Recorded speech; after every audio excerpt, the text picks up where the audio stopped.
La Cámara de Diputados votará este martes el proyecto de ley de medios con apoyo de la bancada oficialista. El Partido Colorado, que había anunciado su rechazo por la inclusión del artículo 72, introducido en el Senado por Cabildo Abierto, confirma en estas últimas horas que va a votar con convicción, esperando que el presidente Lacalle Pou vete ese artículo.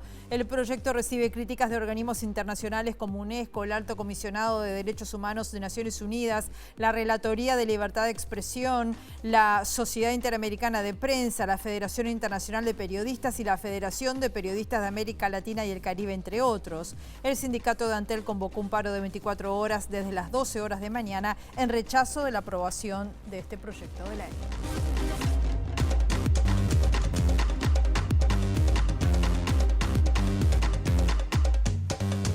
Hola, ¿qué tal? ¿Cómo están? Bienvenidas, bienvenidos a MBD Noticias. Comenzamos con la información con 15 grados a esta hora aquí en Montevideo, en una jornada que va a seguir con el cielo nuboso y cubierto, con baja probabilidad de precipitaciones escasas, vientos soplando del noreste y este entre 20 a 40 kilómetros por hora, con rachas de 50 kilómetros por hora y una máxima anunciada de 19 grados. Viendo allí las cámaras del Centro de Gestión de Movilidad de la Intendencia de Montevideo, en Gurí desde Javier de Viana hasta 21 de septiembre, hasta las 19 horas van a estar llenando hormigón. En Juan Jacobo Rousseau, entre Félix Laborde y Forteza, trabajo de saneamiento hasta las 17 horas. Uruguayana, entre La Bandera y Enciso, hasta las 17 horas también trabajo de saneamiento. Tomás Diago, entre 21 y Vázquez Ledesma, y hormigonado hasta las 18 y 30 horas.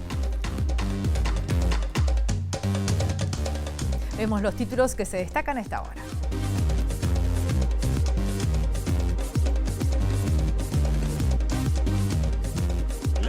De Alur en Bella Unión frenó este domingo de madrugada la producción de azúcar por falta de caña para procesar. La Unión de Trabajadores Azucareros de Artigas lleva adelante una medida de lucha en reclamo de mejoras salariales. ANCAP espera los resultados de una serie de reuniones previstas para la tarde de este lunes. La OCE está desfinanciada y tuvo que pedir un crédito de $20 millones para seguir realizando sus tareas habituales y pagar aguinaldo. Informe técnico gerencial no descarta necesidad de aumentar las tarifas. Comenzó hoy la inscripción para los jornales solidarios. Se ofrecen 9.000 cupos con un sueldo de 13.000 pesos nominales. El plazo para inscribirse vence el próximo viernes 9 de agosto. Nacional derrotó a Peñarol por penales en la final del intermedio y se coronó por quinta vez campeón del torneo. La pobreza en Argentina subió al 54,8% en el primer trimestre de 2024, según datos del INDEC, y equivale a 25,5 millones de personas, de los cuales 9 millones están en situación de indigencia.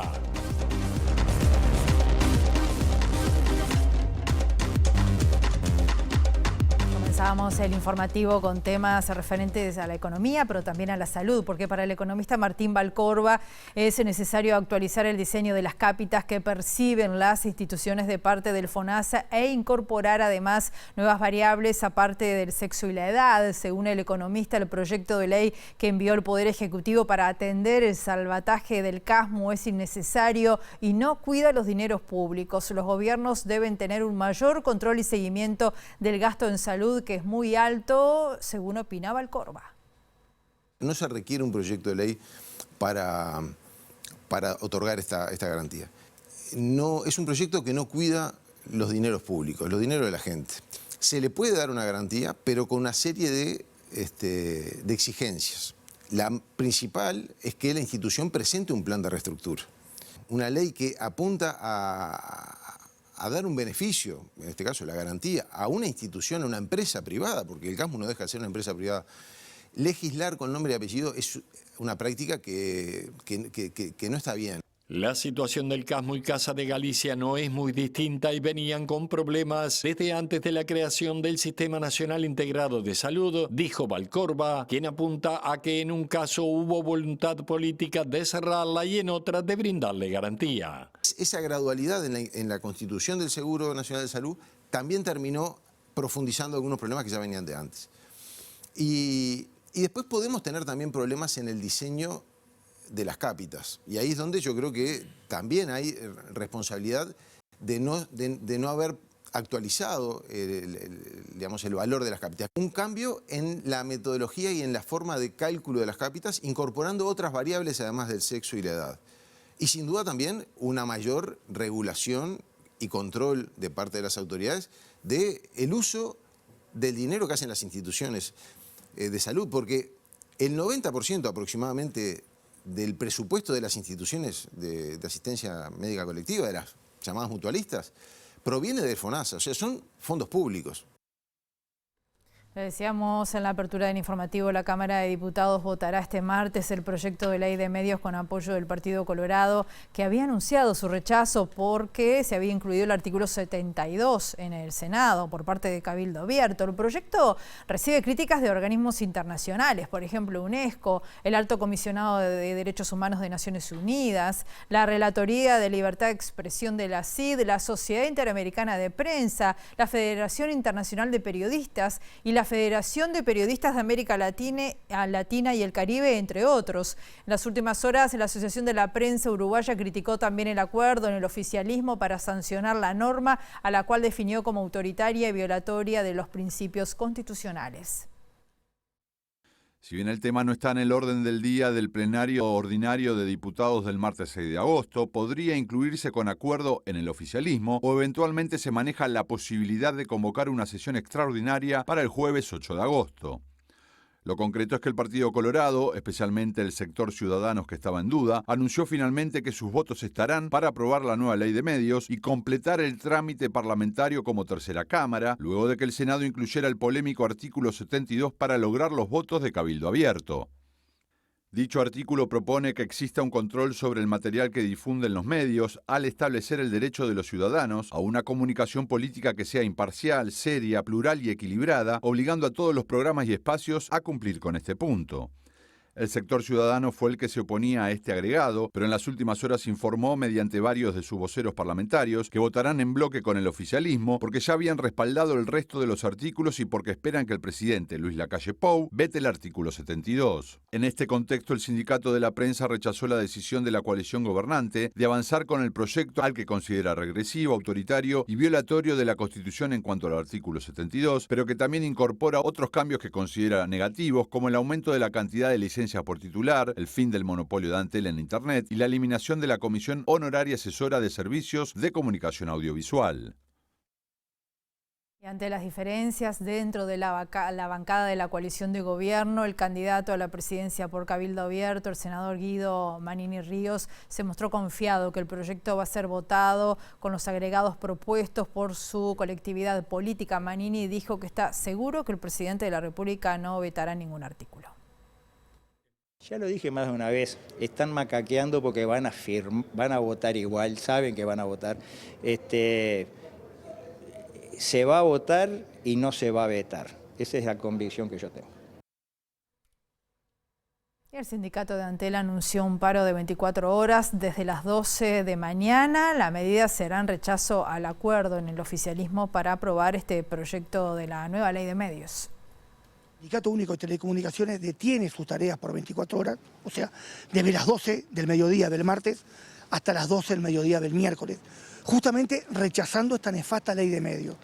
No solamente porque coarta la libertad de expresión, prohíbe la libertad de prensa, sino los artículos que de alguna forma afectan a Antel directamente, que están incluidos dentro de la ley de medios. Por un lado, agudizan la competencia como la están agudizando, y por otro lado, Antel no la dejan competir, pero sí la dejan colaborar con quienes compiten con Antel. Es realmente un despropósito lo que están haciendo contra Antel y en definitiva están matando a Antel como nosotros lo venimos sosteniendo. El ex titular de la Fiscalía de Corte, Jorge Díaz, entiende que el principal problema que tiene el país en torno a la justicia es el acceso. Para el jurista existe una justicia para ricos y otra para pobres y los delincuentes necesitan una fiscalía débil para lograr corromper a la sociedad. Según el doctor Díaz, la justicia debería investigar el destino de los dineros producto de la corrupción, como las denuncias por cobros irregulares en la Intendencia de Artigas.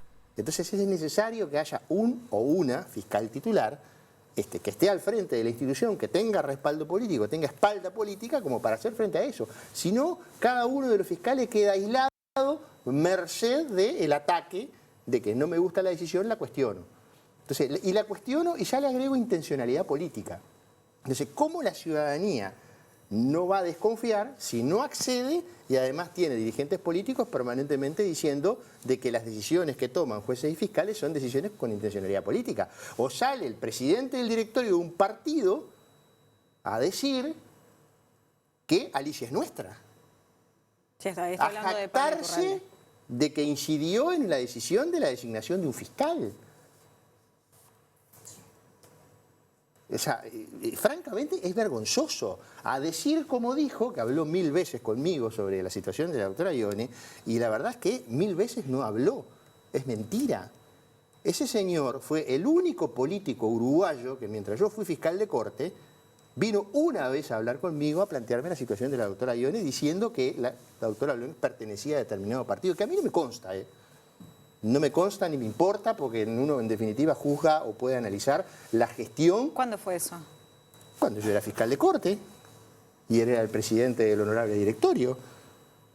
Entonces digo, fue el único dirigente político en 10 años que tuvo el tupé de ir a pedir por un fiscal. Los demás dirigentes políticos de ningún partido jamás hablaron con nadie. Vamos a recibir al primer móvil del mediodía, nuestro periodista Federico Jurkovic, que justamente está en una actividad importante que recoge expertos a nivel internacional sobre el lavado de activos. Federico, ¿cómo estás? Bienvenido, buen mediodía para ti.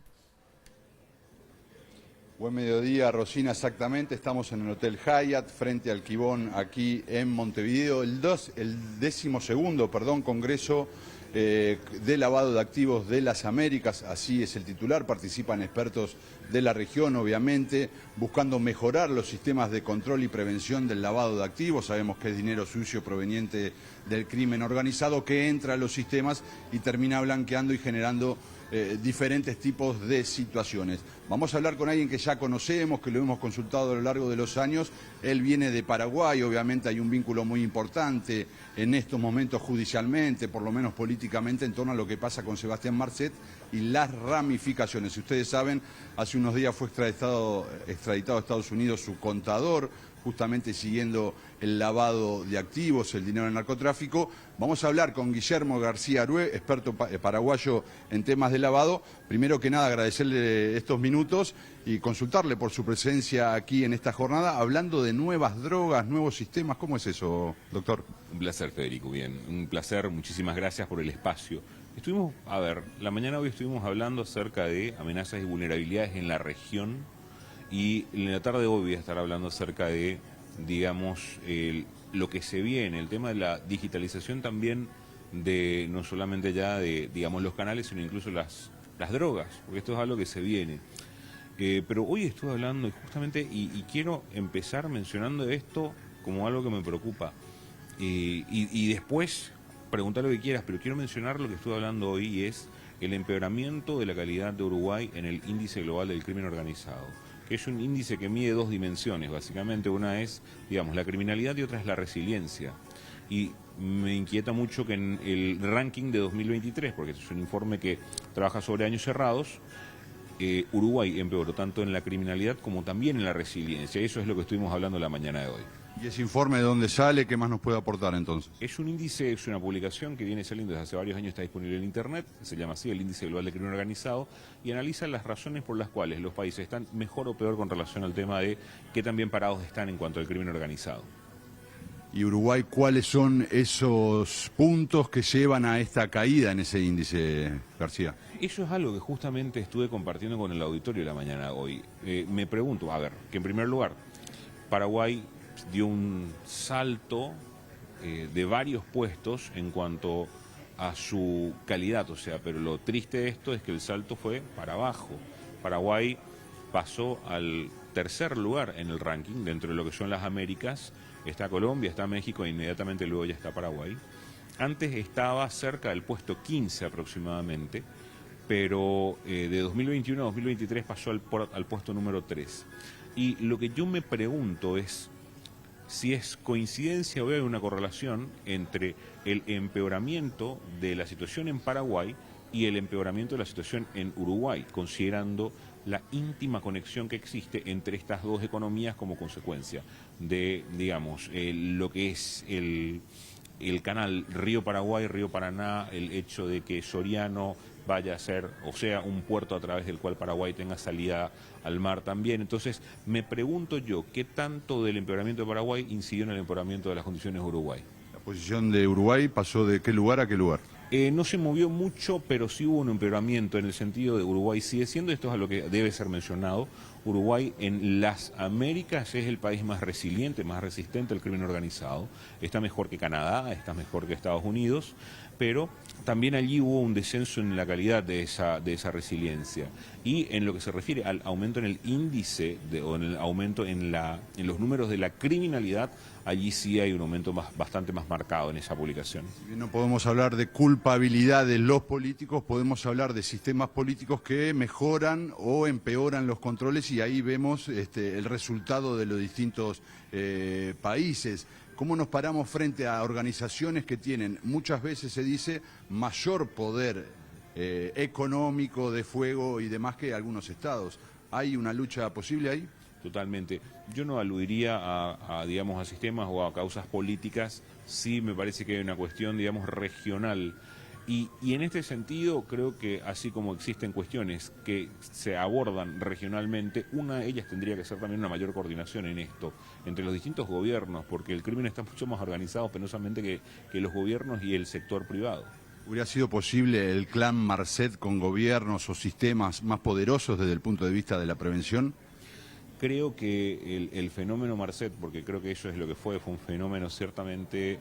creo que nos agarró con la guardia baja a todos, Federico, te soy muy honesto, porque estábamos sí más preparados para ver grandes grupos criminales como el PCC dedicándose a este tipo de tráfico, pero la liebre saltó en el lugar menos pensado al permitir que una persona que si bien ya había tenido experiencia con el tráfico de drogas, tuviera ese upgrade tan notable a traficar, según lo que se extrajo de algunos chats entre Sebastián Marcet y su contraparte paraguayo, 300, y atendé bien lo que es esta cifra, 365 millones de dólares es el valor estimado de la cocaína traficada en 4 meses en el año 2020. Y estamos hablando de un año que tuvo fronteras cerradas, puertos con muchísima menos operatividad y demás, más de alrededor de 365 millones de dólares. Por eso digo el fenómeno Marcet. Entonces, ¿hubiera sido posible ese fenómeno? Sí, porque verdaderamente fue una suerte de cisne negro, pero quizás con una mayor coordinación intergubernamental hubiera sido quizás menos impactante. Déjeme retomar con la pregunta anterior. En esos chats que usted menciona también se habla de los vínculos políticos, justamente de Marcet, tanto en Uruguay como en Paraguay, y retomando entonces, ¿qué tanto se puede hacer cuando el sistema político no quiere que se haga? Totalmente. Esto es algo que se menciona en muchas ocasiones. En primer lugar, cuando se trata de volúmenes de esta importancia, los criminólogos dicen que esto no ocurre si es que no hay un sí por parte de alguien que sea el contralor o el controlador de estas actividades. O sea, generalmente estamos hablando de corrupción. El propio Marcet mencionaba en las entrevistas que se le hizo, justamente le hablaba de la corrupción en Bolivia. Él decía, Bolivia es más corrupta que Paraguay, decía él luego de que haya tenido que huir de su asilo en Santa Cruz. Así es que sí, penosamente la corrupción ciertamente es esa vulnerabilidad, es la vulnerabilidad de vulnerabilidades que permite toda esta problemática. Bien.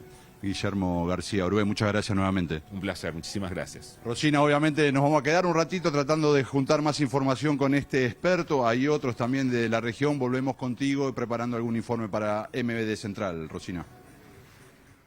Muy bien, muchas gracias, Federico. Vamos a ir a otros temas. Los vecinos del asentamiento 3 de octubre de la zona de Manga se están preparando para la primera audiencia frente al Juzgado de Paz. Va a ser este martes, luego que el predio que ocupan fuera vendido a un nuevo propietario que ahora está reclamando su desalojo. Bueno, yo hace más de 5 años que estoy viviendo acá y estamos viviendo bastante nerviosos, al simple parecer que los vecinos nos viven preguntando cómo va el caso y eso. Y a veces, yo qué sé, hay vecinos que están más de 18 años, me parece, o algo así, pero otros que no tantos, y bueno, vivimos y bastante nervioso porque, o sea, nos levantamos siempre con ese miedo de que tengamos una carta o una noticia mala, pero bueno, estamos positivos también. Nelly, ¿cómo te preparás para declarar este martes? ¿Qué es lo que vas a tratar de transmitir al juzgado de paz? Y bastante nerviosa, pero vamos a transmitir, a decirle que nosotros lo que queremos es, si tenemos la posibilidad de quedarnos acá, perfecto, y si no, bueno, un reloj, pero está. ¿Esa es la mirada general que tienen todos los vecinos? Sí, todo. ¿Cuántas personas ahora están viviendo en el barrio? 50 familias, son más de 100 niños y son como 300 personas. Si pudieran decirle algo al dueño que adquirió este predio y que no está queriendo comunicarse con ustedes hasta ahora, ¿qué le dirían para que entienda lo que es, que sus viviendas están quedando en juego y su vida? Que se ponga la mano en el corazón y que mire para los costados, que está lleno de niños esto. El Ministerio de Vivienda no ha dado todavía una respuesta a la solicitud de estas familias del asentamiento 3 de octubre que están pidiendo una solución ante el inminente desalojo. Desde el municipio F reclaman respuestas para solucionar esto. Ese dolor les vino en junio, pero le vino con 17 días de desalojo. Ahí fue cuando fue que nos empezamos a movilizar con la Intendencia, en donde ellos tienen el convenio con la Facultad de Abogacía, donde le pusieron el abogado, y ahí se pudo detener el desalojo en una semana. También entregamos una carta al Ministerio de Vivienda, los vecinos, pero bueno, resultó ser que esa carta nunca llegó al ministro y resulta ser que no inician expediente. Si se le llega la jueza llega a decidir que hay un desalojo, bueno, podemos nuevamente presentar otra carta y bueno, y retener el desalojo hasta poder conseguir algo para que los vecinos puedan tener un lugar donde vivir. Estamos ante una situación compleja, complejísima. Tenemos 50 familias totalmente vulneradas, niños a cargo, personas adultas. Nos consta, porque lo hemos conversado, que la Intendencia ya ha tomado contacto con los vecinos y viene trabajando con los vecinos. Lo siguiente, creo entender yo, y que me gustaría que se diera de esa manera, es que el Ministerio de Vivienda se comprometa un poco más con esta causa. Lo que tiene que hacer ahora es finalmente ponerse de acuerdo, acordarse de aquella frase de que nuestro presidente nos dijo en campaña sobre el asentamiento cero y que conmigo duerman sin frazadas. Y bueno, si la realidad es que esto iba a ser asentamiento cero, hoy en el 3 de octubre tiene la oportunidad de empezar con estas 50 familias que están totalmente vulneradas. Es el Estado, en los 3 niveles de gobierno, quien hoy tiene que tomar cartas en el asunto, así que lo que nosotros pedimos, como un humilde concejal y como un humilde vecino, es que las 3 partes nos pongamos de acuerdo, los 3 niveles se pongan de acuerdo y podamos resolver la situación de estas 50 familias. Continúan las dificultades para el cobro de salarios en COPSA. La empresa alega no tener liquidez. Desde el sindicato solicitan al gobierno que salvaguarde los puestos de trabajo que rondan los 900 de manera directa y los 1.500 de manera indirecta. Nosotros ya tuvimos una reunión acá en la Comisión de Diputados laboral. Ahora la semana próxima tenemos una reunión en la Comisión del Senado. Para exponer nuestra situación, dado que la empresa sigue en una crisis aparentemente y no estarían dando los rubros necesarios para solventar los pagos de los trabajadores. ¿Se han venido pagando los salarios en tiempo y forma después de las medidas que se tomaron y el conflicto que hubo con la empresa? La empresa, si bien ha pagado, no lo ha hecho en tiempo y forma, se ha pagado cuotificado, se ha vuelto al sistema cuotificado del pago del salario. Lo otro que hemos tenido, que fue por lo que se citó a la empresa Ministerio, fue el incumplimiento del salario vacacional. El trabajador cuando sale nuevamente se ve afectado en su salario vacacional con un 75%, no teniendo fecha de cuándo se va a pagar el restante de 25%, y a razón de eso fue que se citó al Ministerio de Trabajo a la empresa para tener por lo menos una fecha estimada de pago de ese 25% restante. Un dato importante: comenzó la inscripción para los jornales solidarios. Hay 9.000 cupos con un sueldo de 13.000 pesos nominales. El sorteo de los cupos se va a realizar en cada departamento del 23 al 28 de agosto. El plazo para inscribirse vence el próximo viernes 9 de agosto a las 20 horas. Se trata de la segunda convocatoria en el año para ocupar 9.000 cupos de trabajo transitorio. El monto a percibir por las tareas será de 13.000 pesos nominales por 12 jornales trabajados. La convocatoria está dirigida a desocupados de entre 18 y 65 años que cuenten con cédula de identidad uruguaya. Además, no deben recibir ninguna prestación salarial, subsidio por desempleo, enfermedad, jubilación, pensión o cualquier otra retribución de carácter personal. Las personas solo se podrán postular en un departamento durante la misma etapa. Los interesados deberán llenar un formulario con sus datos personales y de contacto y seleccionar la opción más cercana a su domicilio para desempeñar las tareas. El sorteo de los cupos se realizará en cada departamento del 23 al 28 de agosto. Las inscripciones vencen el próximo viernes a las 20 horas. Este domingo de madrugada, la fábrica de Alur en Bella Unión frenó la producción de azúcar por falta de caña para procesar. La medida es consecuencia directa del paro que lleva adelante la Unión de Trabajadores Azucareros de Artigas desde el 24 de julio. Esto es en reclamo de mejoras salariales. El directorio de ANCAP está siguiendo el tema con atención y ahora espera los resultados de una serie de reuniones previstas para las próximas horas. Informamos que el domingo 4 de agosto a la hora 03:05 se interrumpió la molienda por falta de caña. Dado el muy bajo stock de caña y el nivel de corte de los últimos días, se debió apagar la caldera. Se retomará el proceso cuando se tenga continuidad asegurada. Con este mensaje interno, la gerencia de Alur comunicó en las últimas horas a todas las partes que se detenía la producción. La falta de caña es consecuencia del cierre de la ronda salarial sin acuerdo tripartito el 23 de julio, habiendo laudado productores y Poder Ejecutivo el pago de 553 pesos por cada tonelada de caña cortada, 30 pesos más que el convenio anterior y 47 pesos menos que lo reclamado por la Unión de Trabajadores Azucareros de Artigas. Por este motivo y tras realizar una asamblea el 24 de julio comenzó un paro con campamento, primero frente a la planta de Alur y posteriormente en la entrada a Bella Unión. Tal como lo habían anunciado hace una semana en MBD Noticias los dirigentes Nicolás Barros y Francisco Mora, durante los primeros días del paro la fábrica siguió funcionando con la caña que ya estaba cortada, pero que la situación se agravaría con el correr de los días. A ese punto se llegó el domingo, según confirmaron fuentes del directorio de ANCAP, que si bien entiende que es un problema entre privados, en los hechos perjudica al organismo. Por eso se espera con expectativa las reuniones previstas para esta tarde en busca de destrabar un conflicto que de lo contrario podría extenderse a otros sindicatos como la Unión Nacional de Asalariados y Trabajadores Rurales y la Federación ANCAP. Hacemos una pausa bien breve, volvemos enseguida.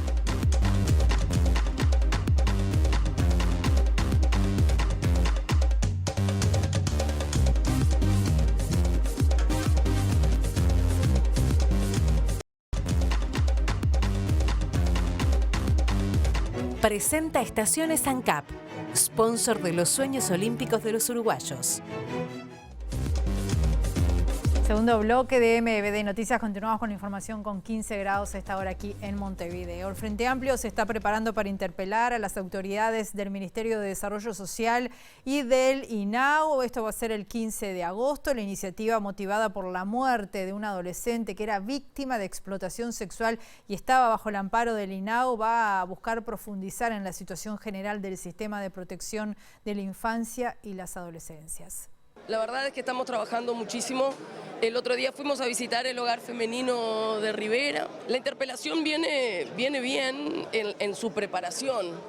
estamos tratando de tener una visión lo más holística posible de todo lo que es el servicio de protección, el sistema de protección. Y estamos tratando de poner esas actuaciones en la carne, en la vida de gurisas y de gurises que de repente entran por situaciones de desprotección a un sistema que debería protegerlos y que no los está protegiendo en ninguna medida. Y estamos analizando muchos aspectos de esta gestión particularmente, que realmente tiene una característica particular que te diría que es la falta total de transparencia en muchísimas de sus decisiones.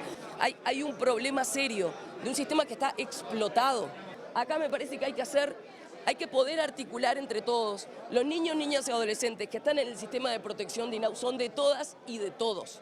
No son una cuestión que queda ahí para ver cómo cada administración decide gestionar. Lo que no se puede ocultar se intenta ocultar. Hay ejemplos clarísimos. Quisieron declarar reservada toda la información de INAU. Nosotros solicitamos a la Unidad de Acceso a la Información Pública que se expediera sobre esa resolución del directorio y esa resolución la tuvieron que revocar. O sea, hay sí una actitud consuetudinaria de tratar de ocultar la información en vez de tratar de entender dónde están los problemas. Esto no es una casa de brujas, esto es tratar de entender dónde están los problemas de una parte muy importante de nuestros niños, niñas y adolescentes. Segundo móvil del mediodía, nos vamos al Ministerio del Interior, allí está nuestro periodista Diego Martini con una funcionaria de esa cartera que está haciendo una denuncia importante. Adelante Diego, bienvenido, buen mediodía.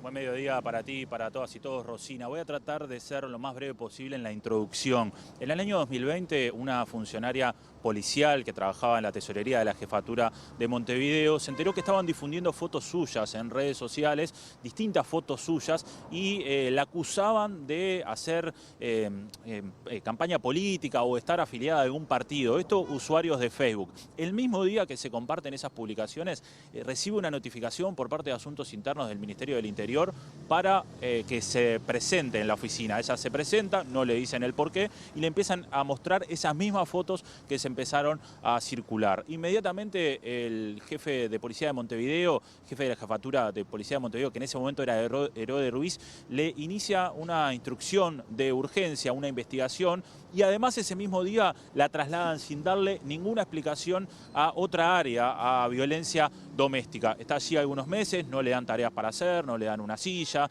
empieza a vivir diversas situaciones de afectación de su salud mental y finalmente termina con licencia médica durante un tiempo, y allí se hace un sumario, se le hace un sumario a ella que dura bastante tiempo, que queda sin efecto, y además una junta médica del Ministerio del Interior la declara no apta para cumplir sus tareas y seguir en el Ministerio del Interior, justamente porque estaba con situaciones de salud mental. Como les decía, el sumario que se hizo, que además tuvo un montón de irregularidades, quedó sin efecto, sin responsabilidad para ella, es decir, no incumplió ninguna norma. Por esta situación tuvo afectaciones en su salud mental y fue dada de baja del Ministerio del Interior por este causal médico. Y ahora presentó una denuncia al Ministerio del Interior y también a los usuarios que compartieron distintas capturas con su foto, que además tenía varias fake news, eran noticias falsas que se habían armado. Y ahora sí estamos con Rosana Blengio, la denunciante. Rosana, bueno, decidiste presentar una denuncia porque...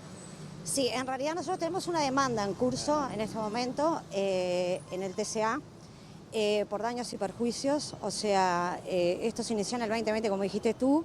Fue una situación bastante irregular y bastante extraña, donde a mí se me traslada arbitrariamente de mi lugar de trabajo, concomitantemente se largan estas fake news donde participan un montón de personas que yo no conozco ni eran amigas de Facebook, compartiendo fotos y posibles publicaciones mías, que bueno, como dijiste tú, me citan de asuntos disciplinarios al mismo tiempo que me estoy enterando de las publicaciones, y concurro a la seccional a radicar la denuncia por difamación e injuria, porque fue lo que se me ocurrió. Me avisaron por WhatsApp que estaban circulando fotos mías y bueno, concomitantemente me citan para disciplinarios, me presento en disciplinarios el otro día, me empiezan a mostrar prácticamente sin mediar palabras, fotos, lo que te digo, posibles publicaciones mías. Bueno, en fin, yo no estaba entendiendo, no me explicaron tampoco, pregunté por qué se me había citado, me dijeron que era un asunto reservado. Yo pensé que una cosa no tenía nada que ver con la otra, porque me parecía como muy rápido que salían esas fake news, que yo me entero enseguida, y que a su vez estuviera entrando al ministerio. pero cuando me terminan mostrando fotos que coinciden con esa fake news, que básicamente era una foto mía con una pañoleta que parecía del No a la Reforma, una foto de una publicación de una persona que no conozco que promocionaba terrenos para los cubanos porque se me quiso asociar con la residencia, el otorgamiento de la residencia de los cubanos. O sea, fue una cosa bastante extraña. Y otra con Mujica y Topolanqui que no tenía ninguna alusión partidaria. Ninguna alusión partidaria, simplemente estaban ellos dos conmigo en una foto. Hay muchas cosas curiosas de todo esto, ¿no? O sea, yo me entero recién a los meses de lo que había pasado realmente, porque me entero cuando me notifican del sumario administrativo que se me instruye, que eso es en el mes de junio. Pero antes de junio no supe más nada de eso. Sí, tuve el tema médico, que fue a raíz de ese traslado que a mí se me hace, después de 28 años de servicio impecable, de estar en un lugar prestando servicios de una forma responsable, perfilándome primera para mi cargo de subcomisario, que ya anhelaba bastante, me trasladan ahí a violencia doméstica, un área ejecutiva que yo jamás había pisado un área ejecutiva, y mucho menos algo tan delicado como violencia doméstica. O sea, fue realmente bastante doloroso para mí, bastante confuso, una situación de mucha impotencia, porque ya te digo, no me asignaron tarea, no me asignaron lugar físico para trabajar, o sea, el ambiente era absolutamente hostil. Un contexto de pandemia recién declarada en el país, yo tenía que salir afuera a llorar porque realmente era insostenible, bueno, hasta que me enfermé y empecé a ser atendida en la UDE, que es la unidad de estrés, y se me certificó hasta mi desvinculación por incapacidad física, ¿no? Bueno, después nos defendimos muy bien en todo lo que fue la instancia del proceso disciplinario en el Ministerio, y gracias a eso conseguimos una revisión del sumario. Ponen una nueva instructora sumariante y bueno, porque esto arranca con muchas irregularidades, ¿no? Arranca citándome a mí sin ningún tipo de... O sea, yo estaba totalmente identificada, no sé por qué hicieron una información de urgencia, o sea, si me hacían un sumario yo tenía la posibilidad de defenderme, pero no, hicieron una información de urgencia, me citan, me hacen abrir mi Facebook, o sea, estoy en una instancia sin representación, sin ser, o sea... Se violaron las garantías al debido proceso, ¿no? Rosana, como decíamos, todo quedó bajo ninguna responsabilidad. Vos lamentablemente te dieron de baja. Ahora iniciás la demanda. ¿En qué instancia está brevemente la demanda? Bueno, nosotros la demanda en este momento ya se pasó a la instancia de conciliación y se pasó la primera audiencia, que fue la de definir el objeto del proceso. Ahora tenemos una nueva audiencia para septiembre, donde ya iban a haber testimonios. Se supone que el Ministerio ya presentó las pruebas que nosotros intimamos a que se presentaran y va a haber prueba testimonial por parte nuestra. Gracias. No, por favor. Volvemos a estudios, Rosina, de acá de la puerta del Ministerio del Interior.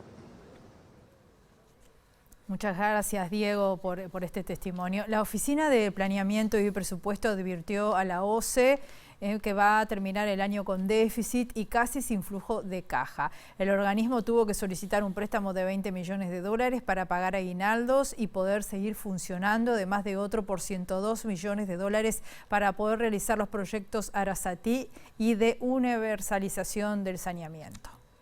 Con fecha 18 de junio, el presidente de OCE, Raúl Montero, recibió de la Oficina de Planeamiento y Presupuesto un informe crítico con la gestión financiera del ente, advirtiendo importantes desvíos a lo acordado en febrero mediante el programa financiero para 2024.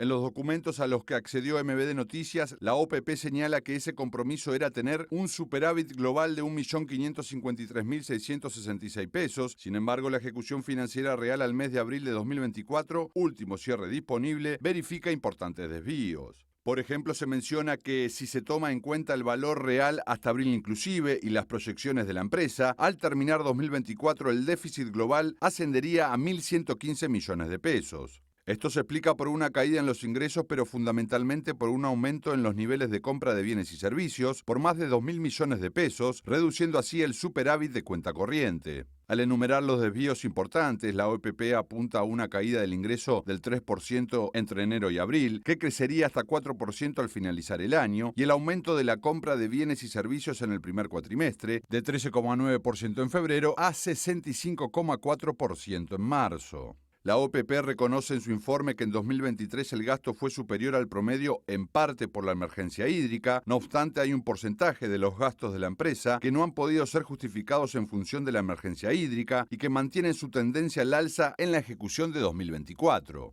El principal componente de este aumento en bienes y servicios se da en el rubro particulares, que explica 80% de la variación total.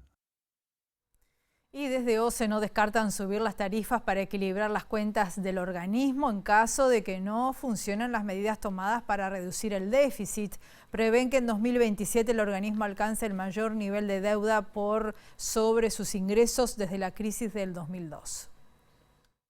Con fecha 8 de julio, la gerente financiero contable y el gerente de planeamiento y mejora de gestión de OCE entregaron un informe recogiendo las observaciones de la Oficina de Planeamiento y Presupuesto sobre el déficit y los desvíos financieros del organismo. Mencionan que decisiones tomadas luego de armar el presupuesto 2024, como la adjudicación del proyecto Arasatí, el saneamiento para 61 ciudades y la crisis hídrica, fueron el motivo del desfinanciamiento al introducir inevitables modificaciones a la planificación y proyección para el quinquenio 2024-2028. Sostienen a renglón seguido que con el apoyo de la Corporación Nacional para el Desarrollo se realizaron las correcciones para atender los flujos de caja para el horizonte 2024-2043 y que el informe busca brindar satisfacción a los requerimientos del Poder Ejecutivo para la autorización de la línea de crédito contingente por $20 millones.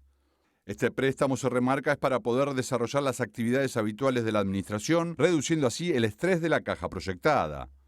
Pero además solicitan un préstamo adicional de Fonplata por $90 millones en las mismas condiciones que el ya contraído para atender en forma parcial los desembolsos del proyecto de universalización del saneamiento y un tercer préstamo, en este caso a la banca local, por $12 millones con el objeto de solventar las obras de conexiones intradomiciliarias previstas en la misma licitación. Pese a estas herramientas y la optimización prometida en el nivel de ejecución de inversiones y de gastos, los gerentes de OCE prevén para 2027 el nivel de deuda sobre el ingreso más alto en la historia del ente, llegando al 147%. A partir de ese momento, el stock de deuda sobre ingresos comienza a reducirse hasta volver a los valores de 2024 entre 2032 y 2033. Hacemos una pausa y volvemos enseguida.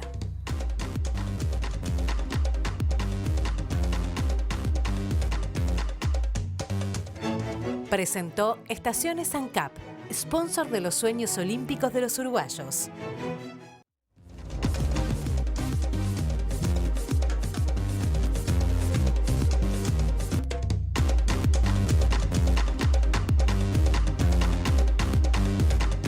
Bloque de MBD Noticias. Continuamos con información.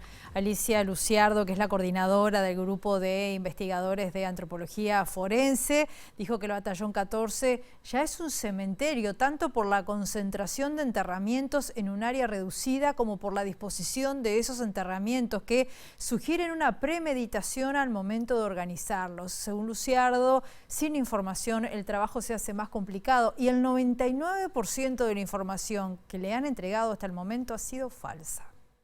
No existe una tecnología que nos permita escanear el terreno y de tener una certeza de que hay un enterramiento ahí debajo. Entonces, si no hay información, la búsqueda va a seguir siendo lenta.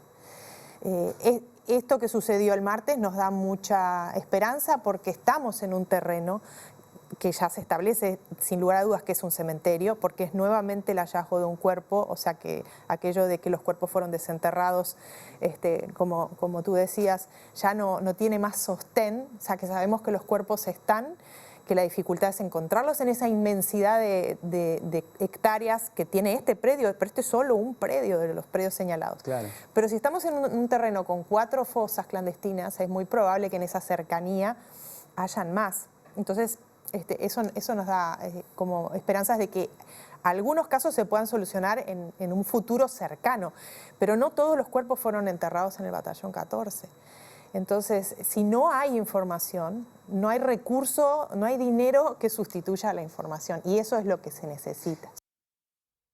El general Guido Manini Ríos dijo que el Ministerio de Defensa, siempre que la justicia lo ha solicitado, ha colaborado con la búsqueda de detenidos desaparecidos. Recuerdo que permanentemente se buscaba ayudar con información, dijo Manini. A su vez se mostró en desacuerdo con la idea del intendente de Canelones, Marcelo Metediera, que propuso que el campo donde se encontraron restos de detenidos desaparecidos pase a la órbita de la Institución Nacional de Derechos Humanos. Hablar de que el batallón va a pasar a otro lado es no tener ni idea de lo que está hablando. Segundo, creo que ese predio ha estado a disposición de la justicia desde hace muchísimo tiempo, no ha habido ni un solo obstáculo, o sea que no entiendo a santo de qué quieren expropiar, parece que la palabra expropiar les encanta. Son centenares de hectáreas que se utilizan para ejercicios militares de hace muchos años, que son muy importantes para todas las unidades de Montevideo, que por supuesto no tienen un predio de esas características dentro de Montevideo o cerca de sus unidades y que realmente necesitan ese predio para el entrenamiento. Hay que saber un poco del tema antes de hablar ligeramente. A propósito del tema, Familiares pedía mayor compromiso del sistema político. ¿Qué resumen hace de lo actuado por Defensa hasta el momento? Yo creo que nadie puede ni siquiera levantar suspicacias de que no ha habido el apoyo requerido siempre, y no desde esta administración, desde antes también. Siempre que hubo requerimiento de apoyo para cumplir la labor, la tuvieron siempre, siempre que hubo posibilidades de aportar la información que se está requiriendo, se planteó. Recuerdo yo cuando estaba en actividad que permanentemente se buscaba, digamos, ayudar en este tema. Creo que nadie puede hablar en su sano juicio de que ha habido algún tipo de tranca o de obstáculo. Montevideo y Buenos Aires van a firmar a fin de agosto un convenio para crear un ámbito formal de cooperación en distintas áreas. En ese marco, el intendente de Montevideo, Mauricio Zunino, se reunió con el ministro de Desarrollo Agrario de la provincia de Buenos Aires, Javier Rodríguez, que visitó Uruguay este fin de semana. La semana pasada estuvo el gobernador Kicillof aquí, con el cual nos reunimos. La idea es tener un hermanamiento genérico hacia fines de agosto que nos permita generar los espacios de trabajo concretos. En particular sobre el área productiva y sobre el área hortifrutícola tenemos algunas líneas que quisiéramos después ir anunciando, pero la idea es poder trabajar en un marco de cooperación que permita a la producción bonaerense también traerla a Uruguay, en particular a Montevideo, la producción de Montevideo llevarla también hacia Buenos Aires, intercambiar espacios de negocios para pequeños productores, que muchas veces son los que tienen dificultades a la hora de insertarse internacionalmente, seguir generando espacios para cooperar en términos de alimentación y alimentación saludable. Precisamente en la reunión estuvimos conversando sobre eso, sobre distintas ideas y programas que nos posibiliten articular, que nos posibiliten trabajar de manera conjunta con un tema que, como son los alimentos, que sin ninguna duda es un tema fundamental para absolutamente todos, ¿no es cierto?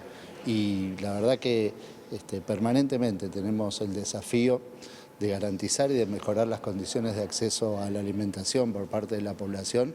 Y bueno, en ese sentido nos parece muy importante que dos gobiernos como el de Montevideo y el de la provincia de Buenos Aires estemos trabajando de manera articulada en eso. Y por el torneo intermedio, Nacional se consagró ayer campeón tras superar a Peñarol en la tanda de penales luego de empatar 1-1 en los 90 minutos. Es la quinta final que disputa y gana el tricolor en este torneo. Vemos ahora el show de goles de la final. Hablar de clásico es decir lo que usted ya sabe, la fiesta máxima, las camisetas tradicionales, la rivalidad, el amarillo y el negro contra el rojo, azul y blanco del tricolor, pero el comienzo del partido tiene a Peñarol como protagonista. Fue más el equipo de la Fiera frente a el de Lasarte. Jugada en la que avisa Peñarol, Lucas Hernández, un remate que se va un poco mordido contra el palo de Mejía. Y en este tiro libre, en donde fue amonestado, Izquierdo le pega notablemente, brillantemente. Leo Fernández, vean cómo baja la pelota. Una catapulta de pierna izquierda del número 8 de Peñarol para hacer estallar las gargantas de los hinchas agureneros que estaban en la tribuna Amsterdam. Y Nacional, que fue mucho más en el segundo tiempo, va a encontrar no solo el empate por parte de un juvenil que pide ya prácticamente a gritos titularidad y mucho más teniendo en cuenta el pasar en la delantera y la falta de 9 que tiene el equipo tricolor.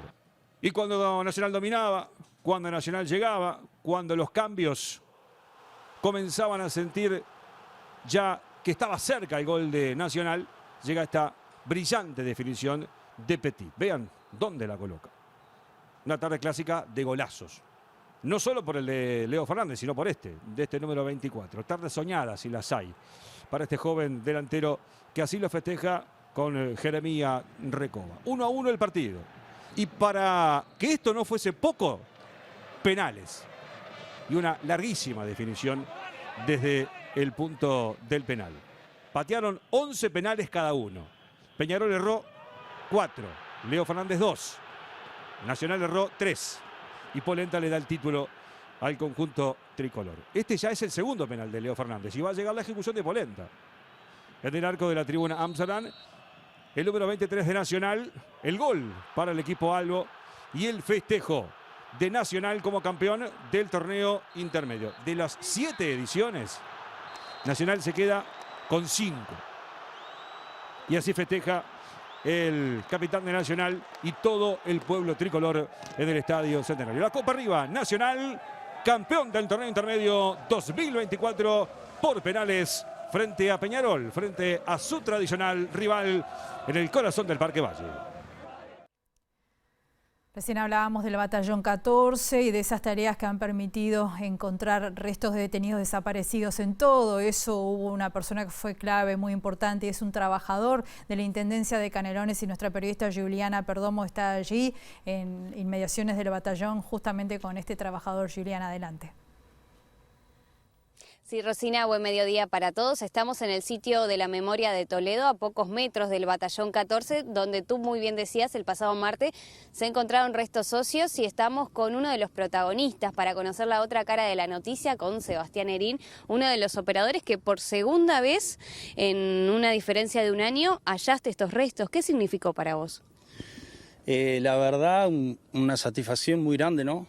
Porque ahora en enero del año que viene va a ser 5 años que estamos excavando acá y ya haber encontrado a dos personas, la verdad que sin palabras. ¿Cómo fueron esas horas posteriores de trabajo? ¿Te quedaste apoyando al equipo de antropólogos?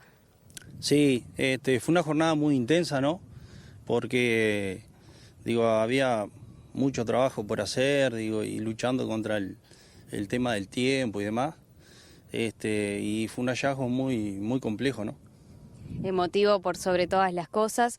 Sebastián, contale a los televidentes cómo es el trabajo día a día en el batallón, con las excavaciones, un trabajo muy minucioso que se tiene que realizar.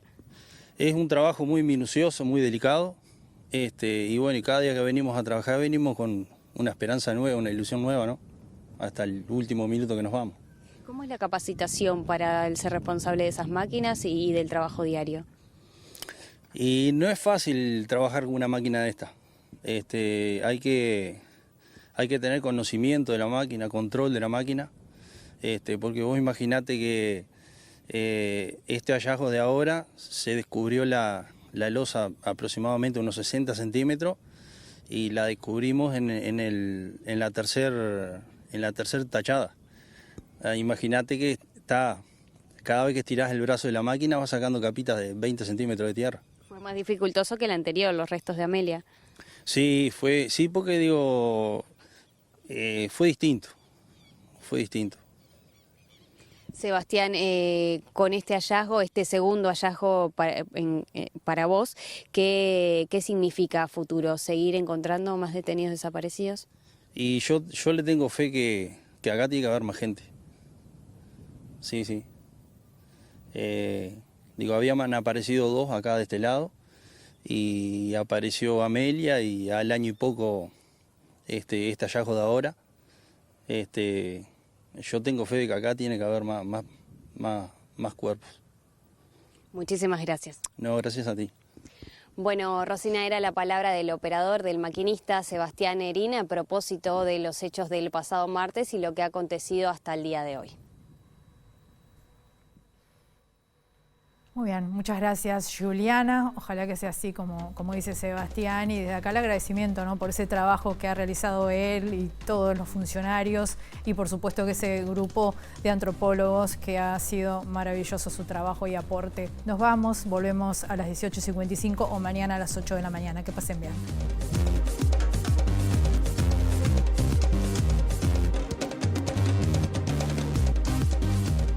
La planta de Alur en Bella Unión frenó este domingo de madrugada la producción de azúcar por falta de caña para procesar. La Unión de Trabajadores Azucareros de Artigas lleva adelante una medida de lucha en reclamo de mejoras salariales. ANCAP espera los resultados de una serie de reuniones previstas para la tarde de este lunes.